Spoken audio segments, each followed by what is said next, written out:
Hello and welcome to my channel. Today I'm going to show you guys how to replace your Toyota Sequoia 2008 all the way through 2021, maybe 22. Could be the same thing actually, 2022, 2023. This is a driver's side rear with air suspension. I don't think it matters, they're all the same. From 2008 at least through 21, maybe in 22 and up, they're the same. So once you remove the wheel, make sure, if you're using jacks, use jack stands, blocks, whatever. I like to use blocks, but you know, even the other side is to support it, because air suspension, once you lift one side, the other side kind of like to sag because you have more load now. So first step is to, before I start removing anything, the caliper, the bracket, I'm gonna pop this cap off. While the cap is off, I'm gonna loosen up. This is a perfect timing to loosen up your axle nut. So there is two ways. If you don't have impact tools, put a screwdriver or something and wedge it into your caliper, either here. Not to do it, that's not the best thing to do in the caliper, you don't want to damage anything. Now the bracket, either here or there, depending on which, yeah, probably, yep, there is a room from here. Do it from here so you can support, so you have, the tension is not on a drivetrain, on a transmission, but some kind of metal pin, screwdriver that holds it and unscrew it. If you have the impact, different story, because with the impact, you know, not much of a moving. You just, you know, remove it without putting any support. You can still use the support.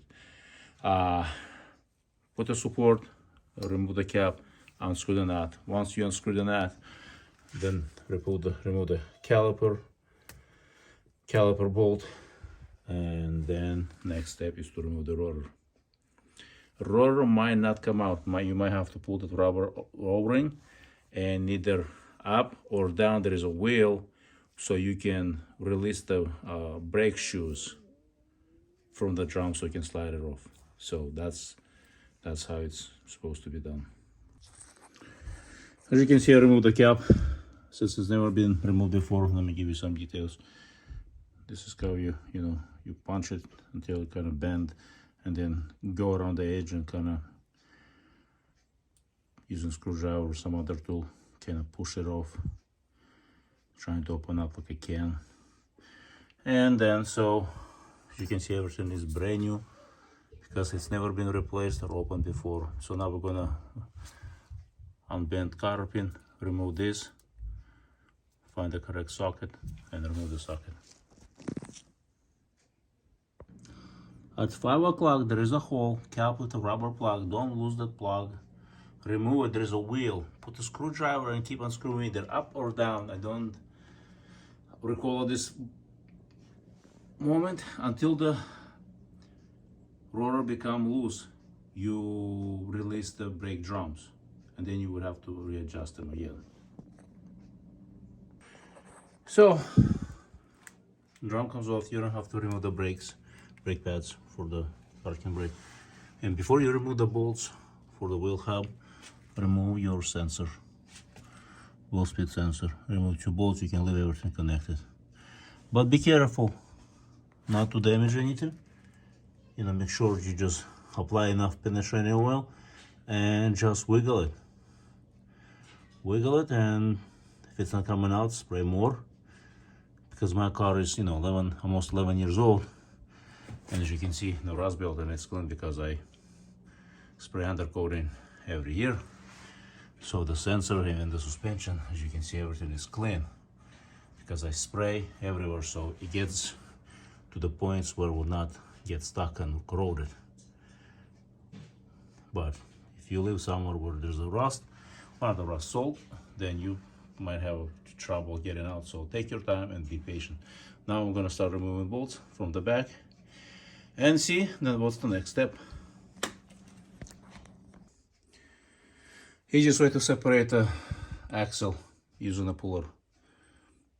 I'll post a link where you can buy it. It doesn't have to be anything fancy. but seems to be because using a hammer and something in the middle there doesn't work. This what works. This is really works. It's a heavy duty one. It works. Gets the job done without frustration. So I had to take it to the shop. Not the shop. Local parts store, privately owned small parts store, but guy does not just sells the parts, he does the bearings, pressing stuff. Very nice guy. In like an hour, once dropped it off, picked it up an hour later. So this is the old stuff, you see pieces. This is the new bearing, and definitely when you spin it, you can feel the difference. This is like brand new. There is no play, no noise. Few tips I want to share with you. The splines on the axle, take some grease and just light coat, so it's easier to remove next time. And of course, that O-ring, don't forget to put it. Was there before. We're gonna put it in a new unit. Loop the O-ring and start installing it. So this is kind of straightforward. And I will show you the torque specs for this small tip. Factory bolts for the hub assembly had some Loctite. You can see pinky stuff. What you want to do, you want to put a little bit of blue thread lock, just slightly bit, about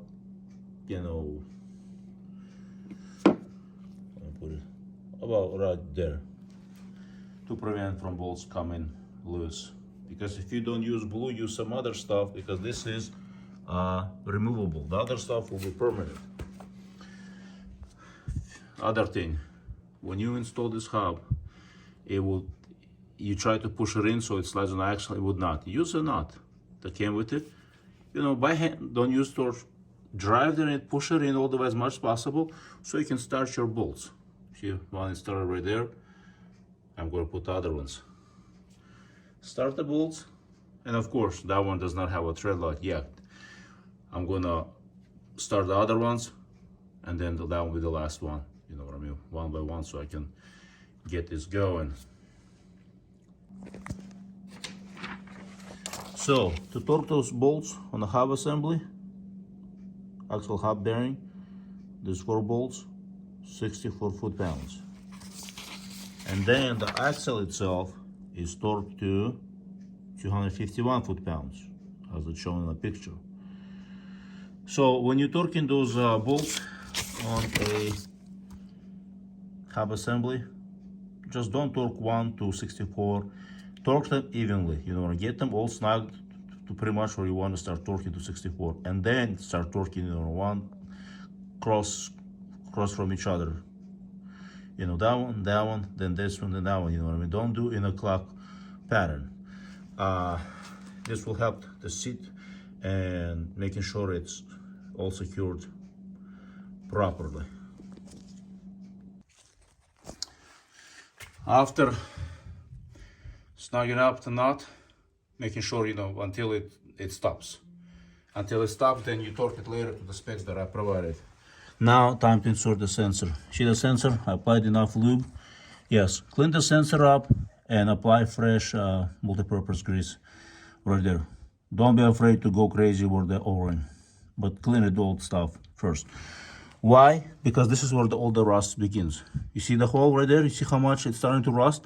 Because this is basically a weak spot where water enters and starts rusting out, and then when time comes to remove, you cannot remove. So clean the hole too. Actually, that's why important to watch the video from start to the end without skipping it. Clean the hole first before you install anything. I didn't check the hole, so I had to carefully clean so I don't push anything inside there. So that's next step. After you install the sensor, you install the rotor, the bracketry, the caliper bracket, put all the brakes in, and then last step will be to torque the nut with the last thing, because then you'll be able to either apply the brakes or put something between the rotor and the caliper bracket to hold it so you can torque it to the proper specs. So after you put the rotor on, put one lug nut so it doesn't wobble or kind of, you know, being loose.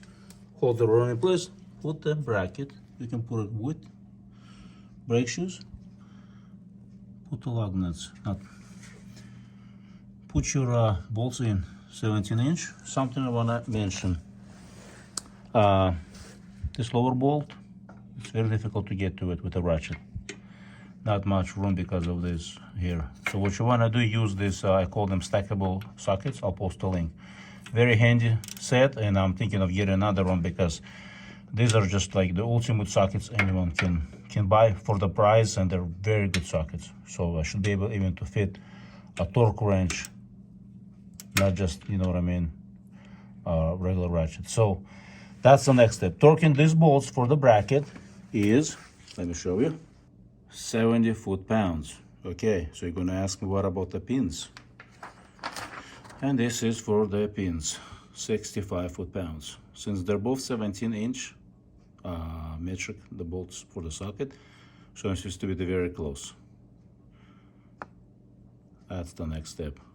After putting the sensor in, let me show you sensor. Sensor is all done. See how much grease sticked up? See all that grease? What it's doing, it's going to be a sealant basically. It will prevent moisture getting inside there, inside the sensor, and causing the sensor to fail before it's time. So it pays to apply enough, but don't shove it inside the hole too. So now we're going to torque the bracket, put the caliper on, and when you put in the caliper with the sliding pins, which is right there, don't forget to lube it with a best stuff money can buy. I'll post a link. Special lube. It's not, don't use that stuff, the anti-seize, because it has metals in it and it prevents, it actually wears things out. There are videos on YouTube available showing you that it's not for caliper pins. So that's done. That's what you want to do before putting that caliper on. So this is almost the last step, almost the last. So we gotta torque the nut on the axle, 251 foot-pounds. This is the setup. This is a torque wrench. It goes to 250, but you know, 1 foot-pound, you just crank it a little bit more and you'll be in good shape. Basically, not gonna make a difference. And then once you're done with that, you gotta, so after you're done torquing it, now you gotta put this, make sure you align the hole there, and you align the hole there, and you put your cotter pin back in its spot. Remove that, adjust the brakes according to the service manual, and I'll show you guys. So adjusting the parking brake shoes, this is the directions. You rotate in X direction until it locks up, until locked. Then in Y direction, 8 notches. Check the disc, brakes, make sure it rotates. But temporarily install hub nuts, what I did right there. So that way you can, making sure the rotor is not wobbling or anything while you're checking.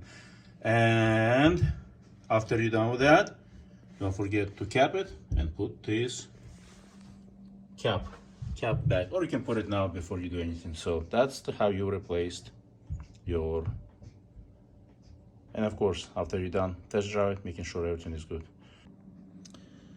So after searching for hours online trying to find the rear wheel bearing assembly with a hub for Toyota Sequoia 2008 through 2021, no one makes them. There is no part available, not even a dealer. Surprisingly, they all sell the bearing assembly and the hub separately, even dealer. I was shocked. You know, searching online, I didn't call the dealer, but I searched online, like the order online stuff. But I was surprised. No one had, you know, some people say eBay has it, you know what I mean? I searched eBay.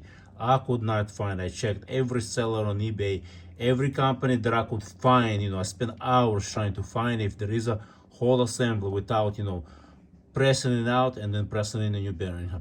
Apparently, no one makes them. I don't know why.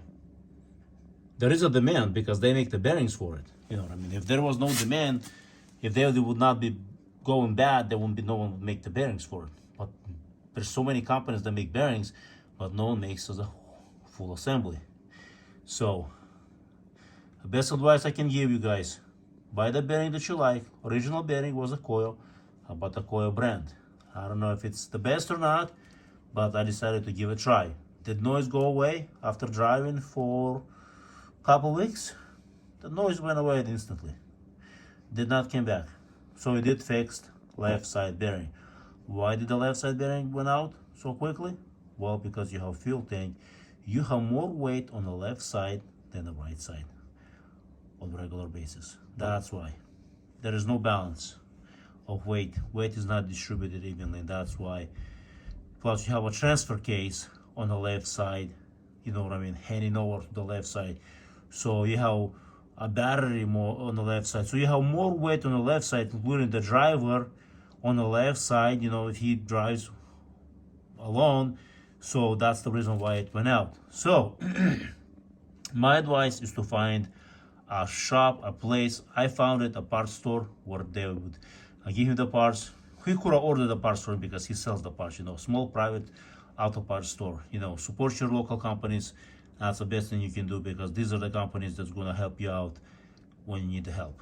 Not the big corporate companies. Corporate companies can give you lower the price sometimes, but when you need the help with stuff like this, no corporate is going to help you out unless it's a smaller shop. So transmission shops, axle shops, driveline axle shop, those guys have the press and they can do this type of work. Transmission shops that not just replace transmission but rebuild transmissions, they can do this stuff too. They can, you know what I mean, they press it out, press it in and replace it for you. If you want to save some money, remove the bearing, cut this whole chunk off, you know, yourself, and they will just press it in. It will be faster. And if you want it, you know, I didn't do it. For the next time I have to do it, I think I'll just cut it out myself and let him press in, so that way it will be faster for him to do it and cheaper for me, but it might take longer. So that's my advice. That's, you know, my research. That's what I found out. So thank you for watching. If you have questions, drop me in the comment section.